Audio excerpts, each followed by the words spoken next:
Thank you. We are at the ICC. I was listening to your previous conversation with your guest there, mentioning the issue of boy child in the family household. And it's very interesting because our own fact sheets compiled by our own researchers at the SABC says that child labor is more prevalent among boys than girls. You'll remember yesterday the country was lauded for being the first, this FIT conference being the first to include children as active participants in the conference. As was mentioned by Tato Mhlungu from the Nelson Mandela Children's Parliament, was representing Gauteng. But today I have with me Sivuyile Mboyane, who's representing KwaZulu-Natal. Sisi, thank you very much for your time. Your peer yesterday mentioned that you are very happy that you are included in this conference as children to also participate. But firstly, she also made something very, very important, saying that as children in this country, you still don't feel protected, despite that your rights are enshrined in the Constitution. Now, I want to bring this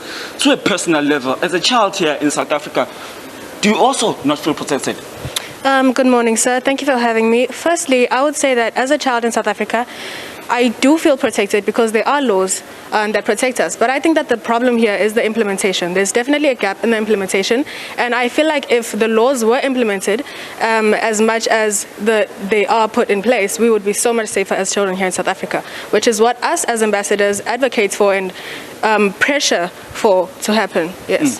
Now you are here representing other children. I'm sure you've had the opportunity to speak to them, what their opinions, what proposals they want to be included in this conference. Now just bring us into your conference. What kind of contribution you're bringing into this conference as going to be part of the panel discussions? Okay, so I think that we should keep in mind that this is a global conference, and so we will be having opinions from children around the world. So as South Africa, I will be bringing my opinion and my experience on child labor as much as they will be bringing their opinions and the forms of child labor that they go through. And of course, because every problem must have a solution, our discussions will be solution-based. Yes. Now we are headed to child protection work. Maybe there are outcomes that you want to take with you as we're going into child protection work.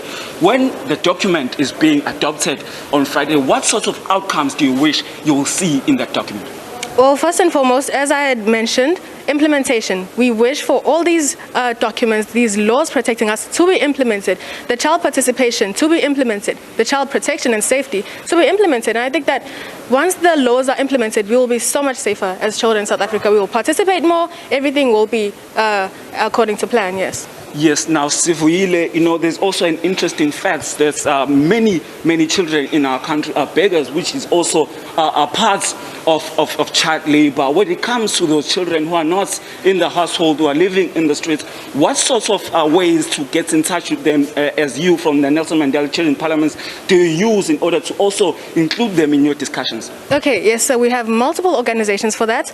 We work with DSD, we work with Save the Children, we work with multiple organizations where we help children who are in need when they come to us or we come to them. So they join these organizations and they are given the platforms for them to be recognized for the brilliance that they have, of course. And that is what helps them out of the situation that they are in. Okay. Yes. That is Sivuyile Mboyane from the Nelson Mandela Children's Parliament speaking to us about the sort of interventions that they want to see as children being included in this conference. That will wrap up on Friday. They also want these interventions that they are going to be contributing to be included in the Durban Call to Action, the document that is going to be adopted on Friday.